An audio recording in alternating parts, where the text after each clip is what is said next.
As I'm still new to this channel and figuring out exactly what I'm going to do here, I thought this could be a fun idea for the channel, which would be I'm going to pick 7 movies that I think most of you watching this probably have not seen, but movies that I would recommend. Kind of an idea of just getting some lesser known movies out there. Now, again, if you're a big cinephile, you've probably seen all these movies, but, you know, they're movies that I'm assuming most of my friends, at least, have not seen, and movies that I think people should see. I think they're very good. So let's just get into the list. There's going to be some foreign films, some non-foreign films.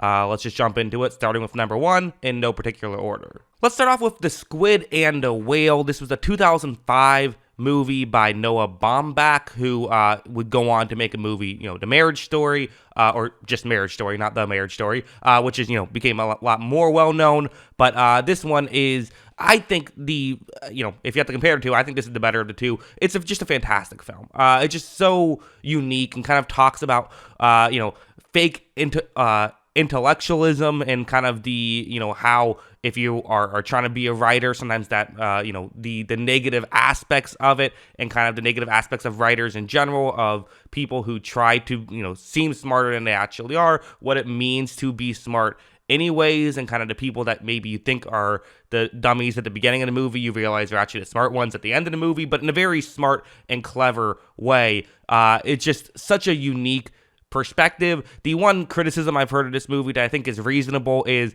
not a lot of likable characters here, which doesn't bother me at all. It's only 80 minutes long. It's a very short movie. It's not, unfortunately, not on any streaming services as of right now, but you, of course, you can, you know, rent all these movies on like Amazon and stuff like that. But, you know, it's definitely a movie where if you like likable characters, if you like, you know, 3-act structures and all that stuff, probably not for you, but it's such a unique film. I absolutely had a great time with it. Next, I'm going to go with Blood Simple. This was a 1985 movie. You know, I try to pick movies that I think that people will, you know, or, well, they're lesser known, people will enjoy. And they aren't just like, you know, these artsy movies, but legitimately entertaining movies. And this one is so entertaining. It is a Coen Brothers movie. It's actually the Coen Brothers directorial debut. So again, trying to pick movies that are maybe lesser known pieces by well-known artists, and that's definitely the case here. I love this movie. I thought it was, you know, it's slow-paced at times, but I think, you know, it's a great example of a slow-paced movie does not necessarily mean a boring movie. And again, I'm not saying it in the sense of like there's going to be movies later on this list that are slow-paced and definitely, you know, if you're, you know, a young person that watches a lot of YouTube, you're going to, like myself, you're going to be a little bit antsy at times. This one isn't that. This one, you're on the edge of your seat as the slow-paced nature of things happen. I love the music in this one. I think it's fantastic. And while I think the Coen Brothers have definitely made better movies later on, I think this was kind of, you could see the great artistry that they had at the beginning of this one. You know, just from the start, they jumped out to a hot start. They had only made a couple shorts before this one, and it's, you know, it's fantastic as well. Definitely check it out. It's currently streaming on the Criterion channel if you're interested and you have the Criterion channel. Next, I'm going to go with the French film The Piano Teacher, which is, you know, right off the top, it's a bit of a tough watch. And for the, you know, easily offended or just people that don't love kind of tough watch things, definitely some trigger warnings through, you know, at the beginning of this as I recommend it. It is a beautiful film though, and it is an incredible film by Michael Haneke. I'm still not sure if that's how you pronounce his name. That's phonetically how it is for us, so that's how I say it. But you know, definitely very talented, you know, movie maker. He's made the movie Catch as well.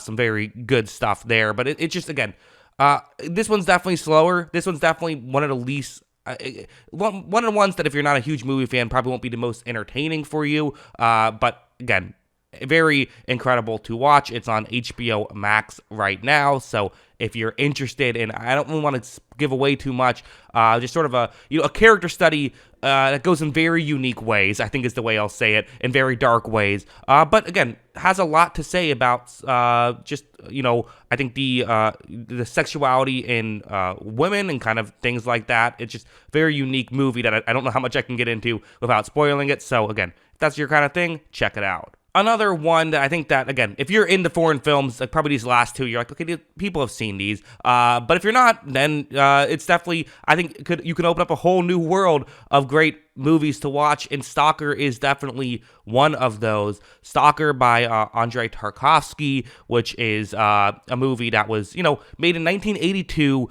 and is so unique. It's one of the more unique movies you will ever see. Definitely slow. This is the slowest movie on this list. So if you're gonna watch it, and a bit of a long one as well. So again, if you're not into that kind of thing, it's definitely one of those that. While I would say it's very entertaining, definitely is very slow as well. And you probably should, put your phone in the other room, watch it on the TV, get yourself a thing of popcorn and a big soda, pretend like it's a movie theater, that kind of stuff. Because I think that'll give you the most enjoyment out of it. There are a couple moments where you're like, okay, do we need to see 6 minutes of just the back of this guy's head? That definitely happens, but it's so worth it to watch, and you'll definitely be happy after you've watched it for having watched it. That's how I felt, as I do think it's a masterpiece. It's one of the best movies ever made. It really is, in my opinion, one of the most beautiful movies ever made. The idea it's kind of this sci-fi type thing where the idea behind it is there's this place called the Zone, and they can, if they go there, then you can, things can happen. Again, don't want to spoil too much of it, but it's just this, again, very unique thing, and kind of the way that it goes about telling the story is just a lot of fun and thought-provoking at the same time.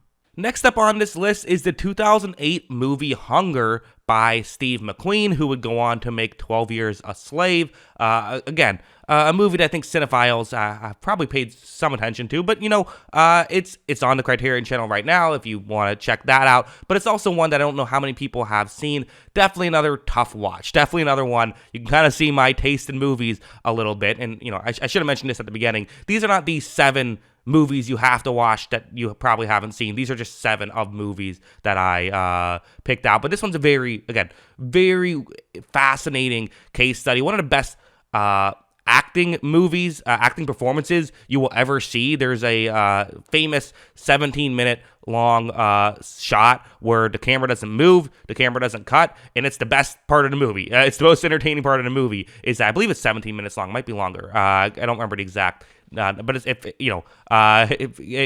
very long. But again, probably the most entertaining part of the movie, where the movie itself, it's about a hunger strike that happened in Northern Ireland, and it's about the prisoners and kind of what led to the hunger strike and all of that stuff. So that's what it's about. That's what you're in for. Maybe definitely some of these movies not to watch with your grandma, but very interesting. Next up on this list is the Charlie Kaufman film Synecdoche, New York. It's one that you see a lot of video essays on YouTube about, so maybe, again, depending on what your taste is, maybe you have heard of it. It's by Charlie Kaufman, obviously the great Charlie Kaufman, who has made movies such as Adaptation, Eternal Sunshine of the Spotless Mind, Being John Malkovich. And by made, I mean he's written. He got into directing recently. This is a 2008 movie.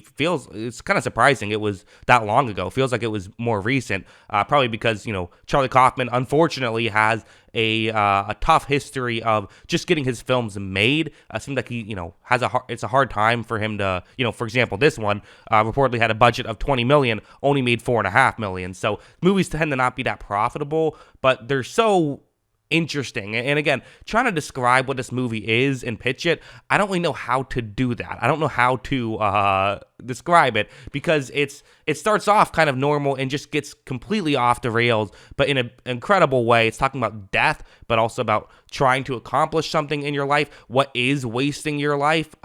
These incredible conversations talking about how how when you're trying to create something, the aim of perfection can sometimes be what causes it to never get made.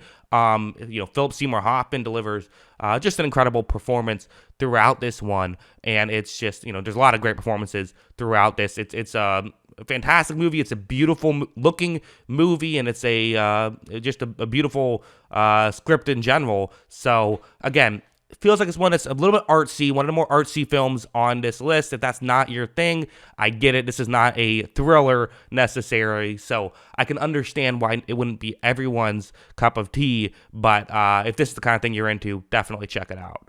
Finally, I am going with Paper Moon as the last one on this list, which is a movie that plenty of people have seen before. This is not some obscure movie, but I wanted to get kind of an older movie on the list. Listen, it's 73. We're not talking about a 1940s movie, but when you talk about older movies that are still entertaining, I think that, and again, I'm saying older as a 27-year-old who is speaking to a YouTube audience that is probably primarily people my age or younger. I get it that it's not old, but set in the 1930s. It's sort of about con people, I should say, as Tatum O'Neal. Despite being, I'm bad with ages, but very a kid basically, and was able to, put in just an incredible performances. The performances were just fun. The script is fun. It's just a fun, entertaining movie, and it kind of goes to show that yes, a lot of times when you go back 50 plus years,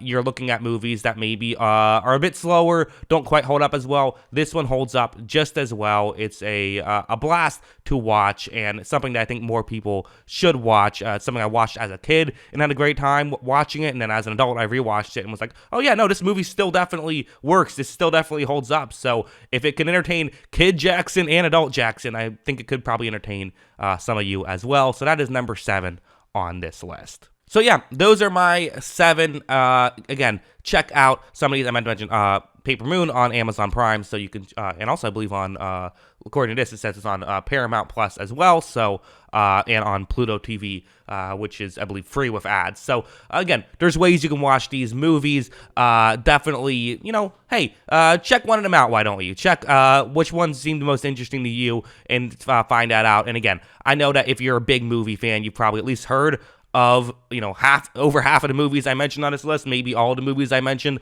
on this list, but hey, I bet there's plenty of them that you've heard of but still never got around to watching, so maybe go check one of those out as well. But I also just kind of want to talk about some movies that were interesting to me that I don't see other people talking about. So again, still figuring out what I'm doing with this channel. Figured this could be an interesting video. Let me know if you want to hear see me do this again. Let me know in the comments below. Hope you guys enjoyed this video. Of course, as always, thanks for watching.